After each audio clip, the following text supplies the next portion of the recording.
Welcome to another night in the NBA.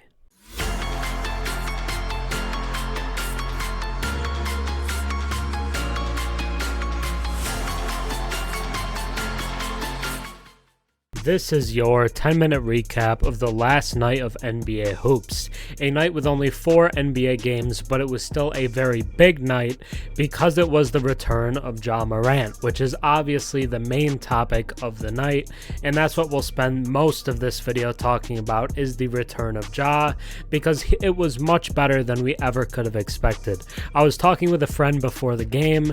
What do we expect he's going to drop? I told him he's probably going to drop 30. He took the under on the 24.5.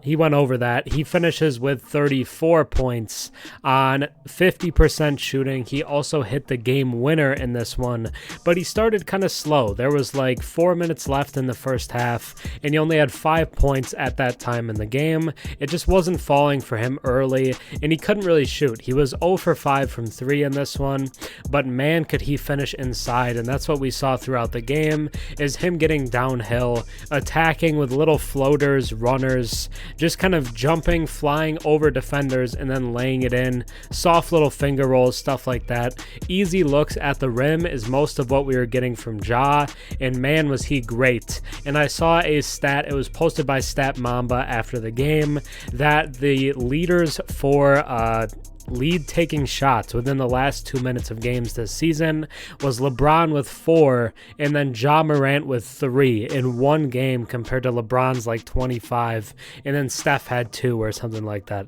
It's insane. Ja Morant in this game was so clutch. All of the offense down the stretch was give Ja the ball and get out of the way. And man, did the Grizzlies need some help, because coming into this game, they were 6-19 on the season. They just could not do it without Ja, but with him back, they take down a good Pelicans team. The Pelicans have been really impressive this season, and especially with all their guys back, because they have Zion, they have Ingram, McCollum's there, Trey Murphy's back, Jonas Valanciunas is out there playing. The Pelicans are pretty much at full strength right now, and it didn't matter because the Grizzlies in their first game with Ja Morant back take it, and they look like already one of the better teams in the West, just like they were the past 2 seasons when they were the number 2 seed both years. Ja comes back and they look like that team once again. It wasn't always pretty. There was a point in this game where they were down 24 points, but they come all the way back and take this one 115 to 113 on a Ja Morant game winner. If you're going to go one-on-one on him, you're not going to win that battle. They had Herb Jones on him down the last play, and it doesn't matter. Herb Jones, one of the best defenders in the entire league, but one-on-one, there's pretty much no one that's going to stop him. Ja Morant, a plus 12 in a game that they win by 2 points, is the only Grizzly better than plus 7. David Roddy was a plus 7 off the bench, and then they had plus 5 from Desmond Bane, but everyone else was worse than that. A Ja Morant very impactful performance. 34 points, 8 assists, 2 steals, 1 block. He was just doing a little bit of everything. 6 rebounds as well. And then after the game, he's immediately back to talking. They asked him, they said, what was going through your mind? You know, what allowed you to do this? And he just says, I'm a dog. I'm a dog. Repeats it a couple times. Let people know he's back. He's one of the best players in the league. And they said call 12. He said maybe we run a play for Jaren in the post, but Desmond Bane and the coach say no. We're going to give the ball to Ja, and we're going to let him go to work. And it worked very well as the Grizzlies win thanks to that Ja Morant game winner. About as perfect of a story as you could have scripted it in his return game. You could not have asked for anything better out of the Ja return game. It was the highest scoring game of a return when a player had missed as many games as he had. The performance is something we've never seen, especially with the heroics down the stretch, because you saw it in the third quarter when all of a sudden he went from like 7 to 20, and then he goes from 20 to 34. Ja Morant takes over because of how good he was in the second half, and that's why the Grizzlies win this game. And it's not just Ja, like the other performers were still there, because the big three of him, Desmond Bane, Jaren Jackson Jackson Jr. all go over 20 points, 24 for Jaren Jackson Jr., and then 21 for Desmond Bane. And the Grizzlies take this one in a matchup that they were not favored. The Pelicans were like minus 300 heading into this game, and it was pretty clear that all the betting places viewed the Pelicans as the clear favorite, but thanks to Ja, the Grizzlies win it. And this is without guys like Marcus Smart, without guys like Derrick Rose, other guards that are going to be back and are going to be very helpful. No Luke Kennard either in this one. The Grizzlies are not at full strength, and they'll only get better as time goes along. And despite many people believing they couldn't do it, maybe they'll make a legitimate playoff push. On the other side, the Pelicans get 34 from Brandon Ingram, who was dominant in this game. Looks like easily the Pelicans' best player right now. He's been on a tear for the past few weeks. They get 13 from Zion Williamson, but a couple of big plays down the stretch. A lob where Ja didn't contest it. Usually he would go up, try to block the lob, but goes to Zion with a nasty left-handed slam, but doesn't end up mattering in the grand scheme of things. They also get 22 and 14 from Jonas Valanciunas and 18 from CJ McCollum, but despite a few impressive performances, it wasn't enough to take down the Grizzlies in Ja's return. When in doubt, call 12. The Grizzlies are great with Ja Morant, and it was a perfect return game from Ja. But now let's shoot around the NBA, look at different outcomes, and try to get an idea of what happened on this night of NBA basketball. So, in other action from around the NBA, we did have 3 other games on the night and a few upsets, but we'll start with the one that wasn't an upset, which is the Bucks taking down the Spurs in a pretty easy win for them, 132 to 119, behind 40 points from Damian Lillard. And then you also got a bunch of different numbers from Giannis Antetokounmpo, who finished with, I believe, 11 points. Let me pull it up just to be sure. Giannis finished with 11 points, 14 rebounds, and 16 assists. Very odd night for Giannis Antetokounmpo, who shoots 4 for 12, but overall just a super positive impact on the game, and Dame puts up 40.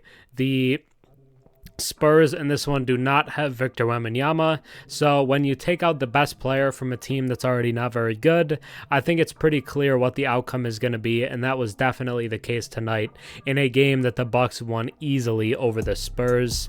Then we have a couple of other games as well, and these were the 2 upsets, as the Warriors take down the Celtics in overtime, 132 to 126, behind 33 points from Steph Curry, as well as a clutch 3 from Steph as well, and the Celtics go down. The Celtics were the better team. They owned almost the majority of this game, and they choke it, which will be the theme of the 2 games tonight, because the Celtics were running this game for pretty much the entire first 3 quarters. It was all Boston, and it was easy. They were up 10 to 15 for pretty much that entire time, and it felt like they were in full control of the game.